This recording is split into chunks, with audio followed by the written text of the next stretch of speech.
존경하는 성도 여러분, 만약 부활이 없다면 오늘 교회가 있을 수가 없죠.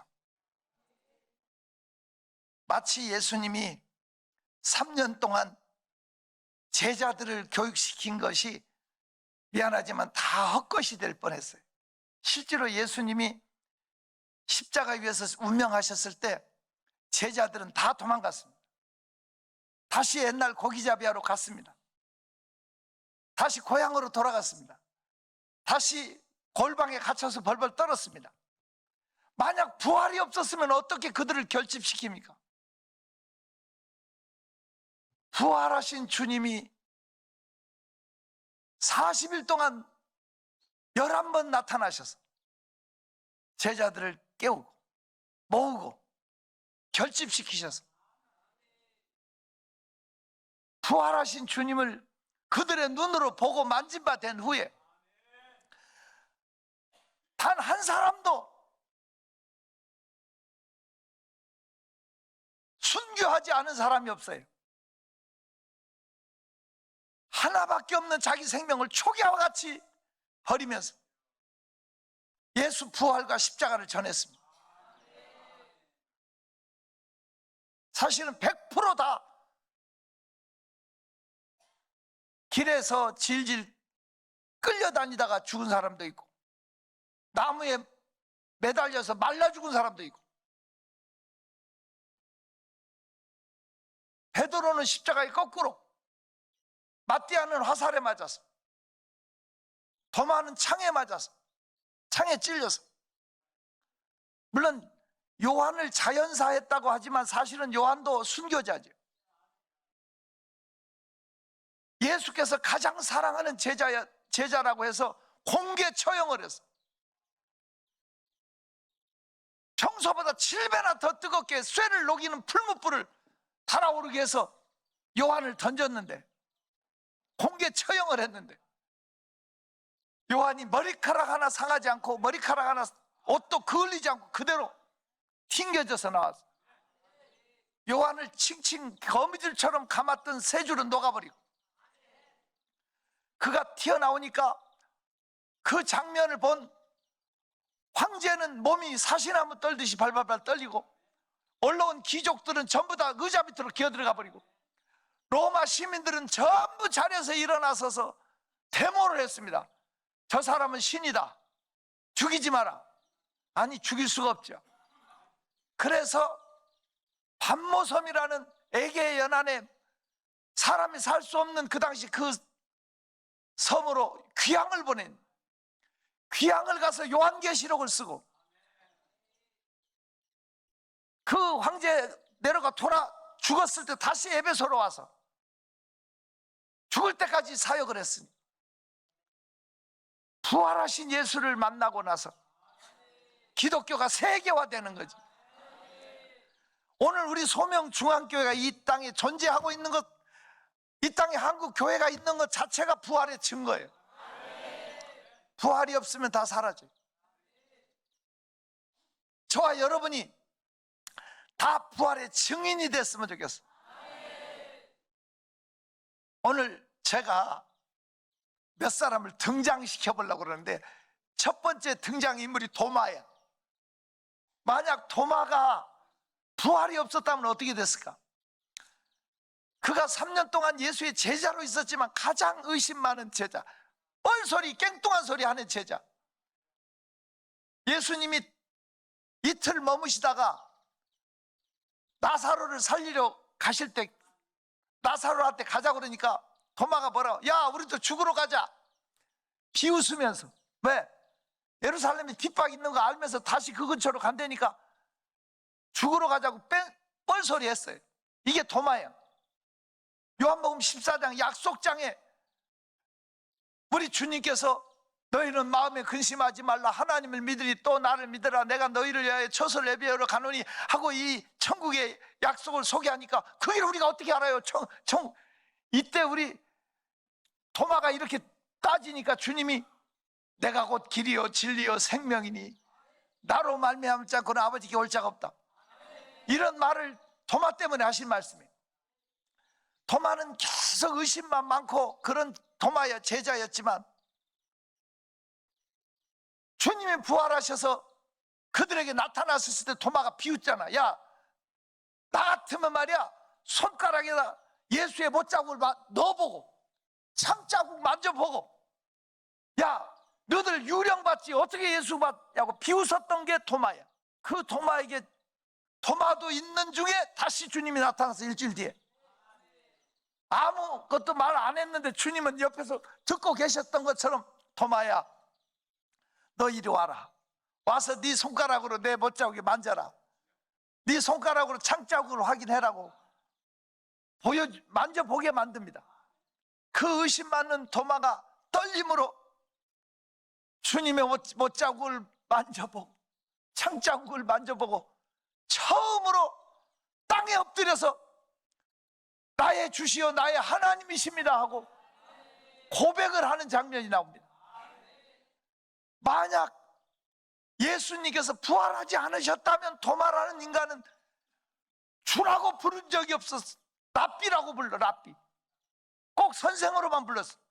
의심하고 깽뚱한 소리나 했던 그가 부활이 없었다면 어떻게 주를 만나냐고, 어떻게 하나님을 확인할 수 있냐고, 끝까지 선생으로만.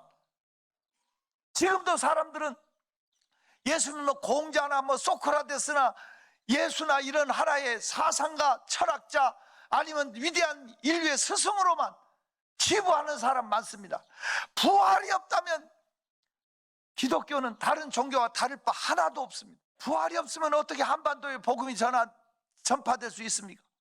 도마라는 사람을 하나님이 인도로 보냅니다. 부활하신 주님이 그 성서 배경사에 보면요, 그 이름도 나오더라고. 이름, 그 인도의 사신이 예루살렘에 찾아옵니다.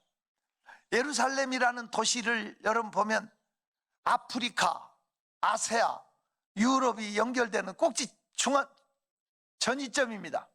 그래서 세 대륙의 문명이 교차되고 서로 이렇게 정보, 지식 이런 것들이, 그래서 싸움도 많고 그런 특별한 지역인 것이 사실입니다. 거기가 지중해 바다 지구 중심, 제가 지구 중심 축이 있는 데가 베들레헴이라고 그랬잖아요. 예수님이 그냥 이스라엘에서 태어난 게 아니더라고요. 그런데 어찌됐든 아프리카, 유럽, 아시아가 만나는 그 시장이 열려지는 그곳에 사신이 최대 건축 기술자를 찾으러 인도 왕이 보냅니다. 인도 왕이 그를 보낼 때 그분이 어디 가서 이렇게 최고의 우리 왕의 궁전을 지을 기술자를 찾지? 고민을 하고 있는데 어떤 분이 찾아왔어. 인도 왕이 보내신 사신 아무 계시지요? 그러고 물어. 깜짝 놀라. 당신 나를 어떻게 아시냐고. 당신이 찾는 위대한 건축가가 바로 나요. 예수님이 설계도를 이렇게 그려서 보여주면서 당신의 왕이 이 정도 왕궁을 지으면 만족할 거예요. 당신 같은 위대한 건축가가 우리나라에 가실 수만 있으면 최고의 영광입니다. 모시겠습니다 하고 얘기를 해. 그때 예수님이 나는 선약이 있어서 다른 집을 지어야 되기 때문에 갈 수가 없어. 하지만 내가 유능한 제자 하나를 당신에게 보내주겠어. 그래서 도마를 데리고 가. 도마는 건축 건자도 몰라. 그런데 이미 주님이 계약금을 받고 보내. 그러니까 최초로 인신매매 당한 거예요. 아야 소리도 못하고 인도로 끌려가. 도마가 가는 거예요. 가서 인도 왕이 성대하게 만찬을 베풀고 어마무시하게 큰 황금으로 가득 찬 창고 2개를 그에게 보여줘. 열쇠를 줘. 이걸 가지고 마음껏 사용해서 나에게 왕궁을 지어주시오. 얼마나 기간이 걸리겠어? 설계하는데 2년이 걸립니다. 설계만 하는데 얼마든지 시간은 드릴 테니까 멋진 궁전을 지어주시오 이렇게 얘기를 해. 그날부터 도마는 설계를 구상한다고 황금 보고를 열어서 그걸 가지고 전도를 다녀. 계속 복음을 전하러 다니는데 누가 일러 바쳐. 도마가 설계는 하지 않고 왕궁을 짓지는 않고 보물 창고를 다 비워가면서 자기 포기 활동을 하는데 쓴다고 일려 바치니까 왕이 대노해가지고 도마를 가둬 잡아와서 내일 사형식을 하는데 내일 죽이려고 공개 처형을 하려고 준비를 하는데 그날 밤 그 황제가 꿈을 꿨어요. 잠을 자는. 천상에 올라가 보니까 세상에 어디서 볼 수 없는 어마어마하고 아름답고 놀라운 왕궁이 너무 놀래서 물어 천사에게, 세상에 이렇게 아름다운 왕궁은 어느 나라 임금님이 사는 궁궐이냐고 이렇게 물으니까 천사가 얘기해. 이 왕궁은 도마가 당신의 이름으로 천국에 지어놓은 거다.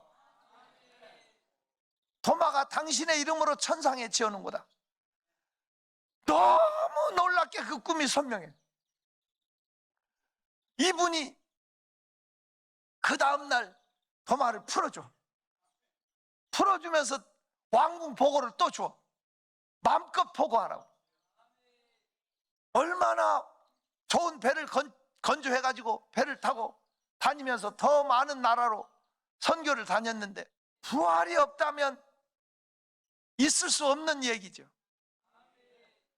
만약 부활이 없으면 우리가 베드로를 한번 모셔보면 어때요? 베드로. 이 베드로가 예수 만나고 이 풍어의 기적 2배에 가득 차게 한 그 놀라움에서 예수한테 첫 번째 나는 죄인이라고 고백을 하고 나를 따르라고 할 때 사람 낚는 어부가 되게 하겠다고 주님 말씀하셨을 때 배와 부친을 버려두고 예수를 쫓았고 수제자로서 정말 변화산에 가서 주님의 모습이 희고 광채나는 하나님의 형상으로 바뀌어지고 모세와 엘리야가 나타나서 삼자 회담하는 걸 보고 여기가 좋사오냐고 초막 셋을 짓자는 건의했던 게 베드로예요. 베드로는 수제자의 대우를 충분히 받았고 주는 그리스도시요 살아계신 하나님의 아들이라는 고백까지 했던 그 베드로가 주를 3번 부인하고 주님이 십자가 지고 끌려갈 때 예수를 저주까지 하는 자리까지 처참하게 배신했던 사람이 베드로예요.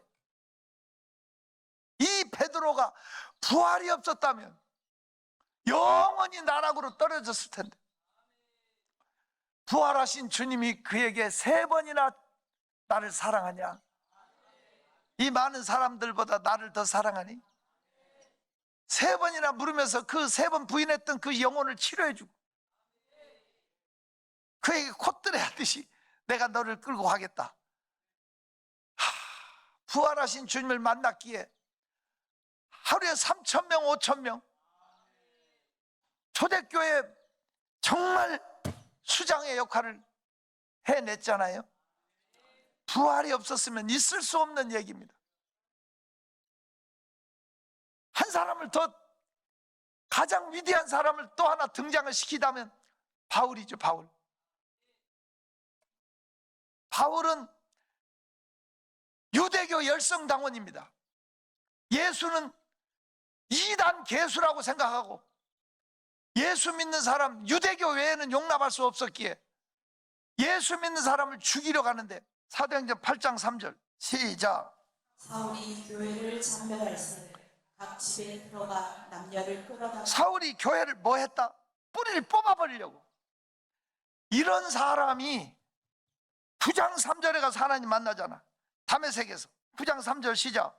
사울이 길을 가다가 다메섹에 가까이 이르더니 호련히 하늘로부터 빛이 그를 둘러 비추는지라. 계속 땅에 엎드러져 들으매 소리가 있어 이르시되 사울아 사울아 내가 어찌하여 나를 박해하느냐 하시거늘. 계속 대답하되 주여 누구시니까? 이르시되 나는 내가 박해하는 예수라. 부활하신 주님이 그를 만난 후에 완전히 예수를 위해 죽는 사람. 그 당시에 땅끝이라고 생각했던 서머나 지금을 말하면 스페인까지 가서 세 바퀴 돌면서 복음을 전했고, 바울을 죽이기 전에는 밥도 안 먹고 물도 안 마시겠다고 결사대 40명이 나온, 그를 찢겨 죽이려고 하는 그런 예루살렘으로 기어이 가서 로마까지 그 셋집에 머물면서 순교할 때까지 복음의 심장부를, 로마 심장부에 복음을 터뜨려 놨어. 로마가 기독교 국가가 되는 위대한 역사에 쓰임 받았던 사람. 멋있어. 바울 한 사람이 기독교 체제를 다 세웠어. 교리를 세웠어. 13권 성경을 썼어. 여러분은 부활하신 주님을 만났습니까? 우리의 신앙의 1번지가 부활이에요. 우리가 잘 살려고 예수 믿는 거 아니에요. 건강하려고 예수 믿는 거 아니에요. 마음 편하려고 예수 믿는 게 아니에요. 잘 살려고 하려면 돈 벌러 가세요. 마음 편하려면 산으로 들러 여행 가세요. 여러분, 건강하려면 병원으로 가세요. 이 좋은 계절에 왜 우리가 이 자리에 와야 됩니까? 부활 때문에. 나는 부활이요 생명이니 나를 믿는 자는 죽어도 살겠고 살아서 나를 믿는 자는 영원히 죽지 아니하리니. 주님은 오늘 내가 이것을 믿느냐고 묻습니다. 우리의 신앙의 1번지는 달리고 또 달리고 또 달리는데 목적지가 부활입니다. 큰 소리로 빌립보 3장 11절 시작. 어떻게 해서든지 죽은 자 가운데서 부활에 이르려 하노니. 이것이 우리의 목표입니다. 오늘 저와 여러분은 부활을 향해 갑시다. 만일 부활을 믿지 않으면 우리가 이 자리에 올 이유가 없습니다. 핍박을 당하면서 때로는 먹지 못하고 입지 못하고 절제하면서 부활을 향해서 달려가는 것이 이유지, 다른 어떠한 것도 이유가 될 수가 없습니다. 만약 부활을 믿지 않으면 예수 믿는 사람들이 가장 불쌍한 사람, 이 좋은 삶을 엔조이하지 않고 청춘을 주를 위해서 드린다는 것은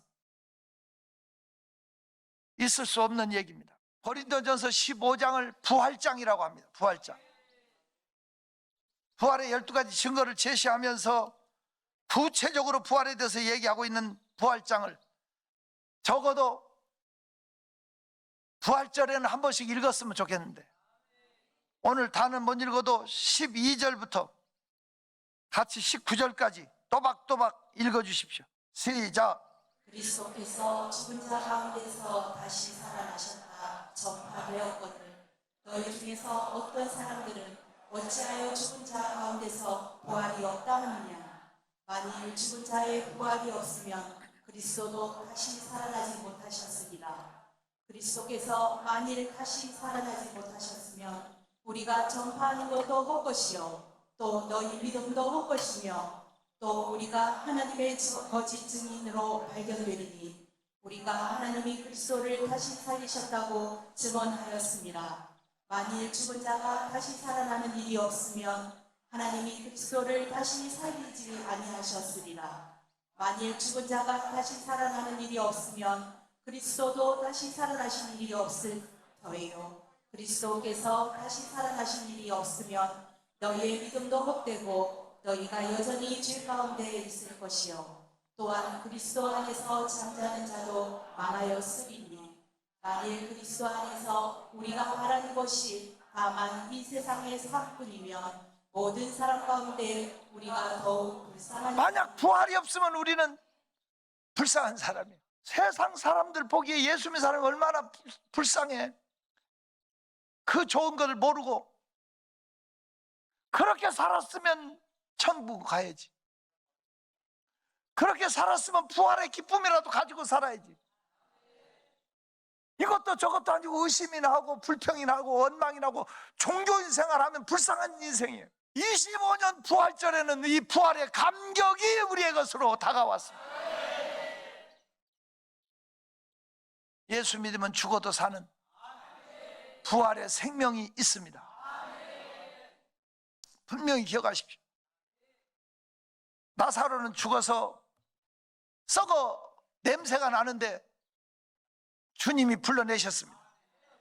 수족을 동여맨 채 나왔습니다. 그럼 나사로는 지금 어디 살고 있어요? 어차피 사람은 죽어요. 나는 여러분이 이 시간에 부활의